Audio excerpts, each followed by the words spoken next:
Hi friends, ரொம்ப ஈஸியான மோர் குழம்பு எப்படி வைக்கலான்னு பார்க்கலாம். அதுக்கு ஒரு மிக்ஸி ஜாரில் ஒரு சில் தேங்காய், ஒரு துண்டு இஞ்சி, 2 பச்சை மிளகாய், 4 பல் வெங்காயம்,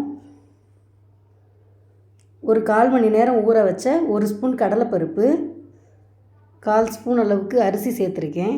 2 1/4 மணி நேரம் ஊறி இருக்கணும். இதோட ஒரு 1/2 ஸ்பூன் அளவுக்கு சீரகம், இதை சேர்த்து அரைச்சிட்டு வந்துக்கலாம்.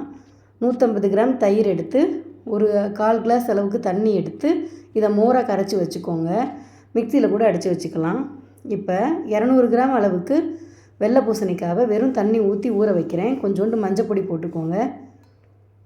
இது நல்லா 3/4 வேக்காடு வெந்து வரட்டும். வெந்ததுக்கப்புறம் மிக்சியில் அரைச்சி வச்சதை இதில் சேர்த்து கலந்துக்கலாம். அந்த மீதி 1/4 வேக்காடு இதில் வேகட்டும். இப்போ தேங்காயெலாம் சேர்த்ததுக்கப்புறம் வேகட்டும். தேங்காய், பச்சை மிளகாய், சீரகம், இஞ்சி எல்லாம் சேர்த்துருக்கோம். இப்போ மிக்ஸி கழுவின தண்ணியும் கொஞ்சம் சேர்த்துக்கலாம்.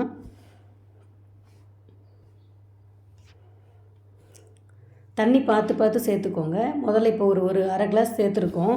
இந்த குழம்பு கொஞ்சம் கெட்டியாக தான் இருக்கணும். அதனால் இப்போ ஒரு கொதிக்கட்டும். அதுக்கப்புறம் ஒரு 1/2 கிளாஸ் தண்ணி ஊற்றி இன்னொரு கொதிக்க விடுங்க.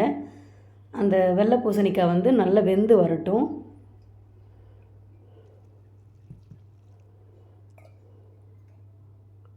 இந்த நேரத்தில் இதுக்கு தேவையான அளவு உப்பு போட்டுக்கலாம். ஒரு 3/4 ஸ்பூன் அளவுக்கு உப்பு போட்டிருக்கேன்.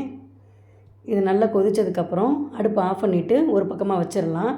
இப்போ இன்னொரு கடாய் எடுத்துகிட்டு அதில் எண்ணெய் ஊற்றி எண்ணெய் காஞ்ச உடனே இதுக்கு தாளிப்பு கொட்டிடுவோம். கடுகு உளுந்தம்பருப்பு கொஞ்சம் கை நிறையா எடுத்துக்கோங்க. இது நல்லா செவந்து உள்ள குழம்புல, மோர் குழம்புல கிடக்கிறப்ப நல்லா கடிபடும், நல்லா இருக்கும். இது பொன்னிறமாக மாறின உடனே வத்தல், கருவேப்பிலை போட்டுக்கோங்க. காயம் கண்டிப்பாக சேர்த்துக்கோங்க.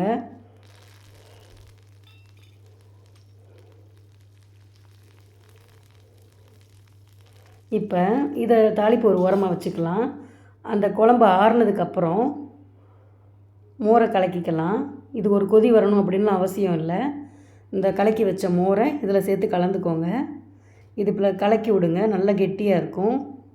அதில் கடலைப்பருப்பு, அரிசியெல்லாம் போட்டதுனால அந்த குழம்பு கொஞ்சம் கெட்டியாக தான் இருந்த மாதிரி இருக்கும். மோரை கலக்கினோடனே தாளிப்பையும் கொட்டிடுவோம்.